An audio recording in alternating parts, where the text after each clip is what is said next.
Napisałem do niego, żeby był dzielny.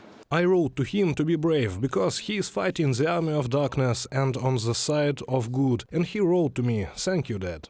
This is what Miroslav Stuber, father of the killed volunteer, says about his son, who died heroically in hostilities in Ukraine. Before Russia's full-scale invasion, 35-year-old Daniel Steiber lived in Warsaw. Then he decided to come to Ukraine and volunteer. Daniel died trying to save a comrade. His father says that his son went to defend not only Ukraine, but also Poland and all of Europe.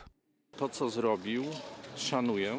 I respect what he did and have respected it from the very beginning. He made his choice fully aware that he was taking a risk, but he wanted a free nation, protection of Poland, Europe and the world. The new unit, International Legion of Territorial Defense of Ukraine, was formed in February of this year. It includes representatives of 55 countries, including Brazil and South Africa, Japan and New Zealand. It also includes Poles, citizens of Canada and the Baltic states. The Legion is financed by the Ukrainian army.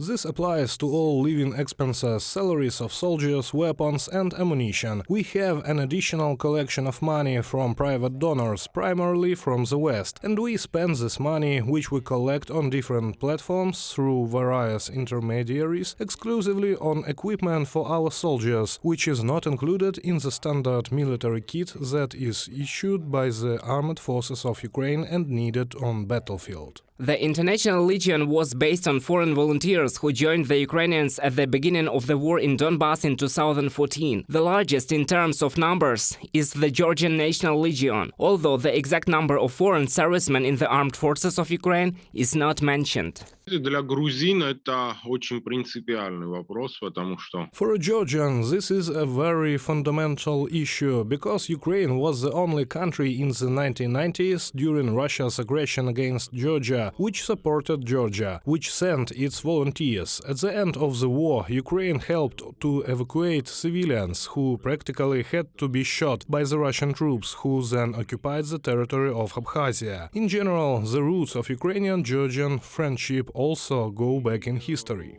The main requirement for selection to the Legion is combat experience. We know that at the beginning of the war, several British soldiers who had previously served in the British Armed Forces volunteered. That is, they knew what they are doing. They are not a burden for the Ukrainian military. On the other hand, people who do not have any military experience come there. In this case, the Ukrainian authorities need to either turn them back or send them to some kind of volunteer work, because otherwise they will become a greater responsibility for the Ukrainian forces.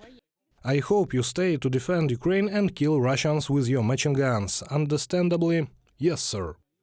This is how the commander welcomes recruits in one of the international units. I am more determined than ever to fight for this beautiful country. Not only for Ukraine, but also for Taiwan. I am here to fight for freedom and independence. For world democracy and against the dictator. If I stay alive, I'll be here until the war is over. Dao Maggie has been serving in the ranks of the British Army for 4 months. His 4 colleagues have been killed in the battalion over this time. Dao says despite his experience, he is aware of risks every time he is on the battlefield. Everyone understands the probability of dying here, but I'm here to help. If I die during it, so be it.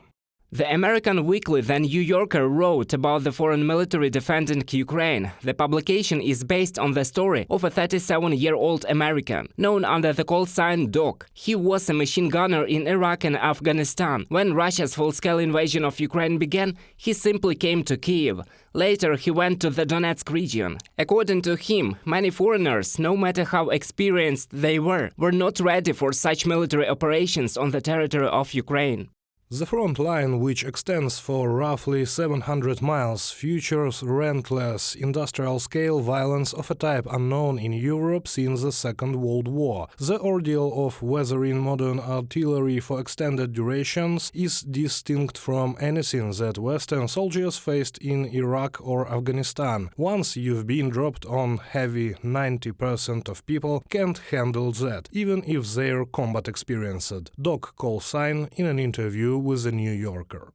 According to the American publication Task and Purpose, Russia opposes the participation of foreigners in hostilities against the Russian army in Ukraine and is trying to track recruits. According to the spokesperson of the National Ground Forces Academy of Ukraine, Anton Mironovich, no such cases were recorded in the armed forces of Ukraine. However, all recruits are warned to be vigilant. Reported by Roman Smoler, Nelia Yanchuk, UATV News.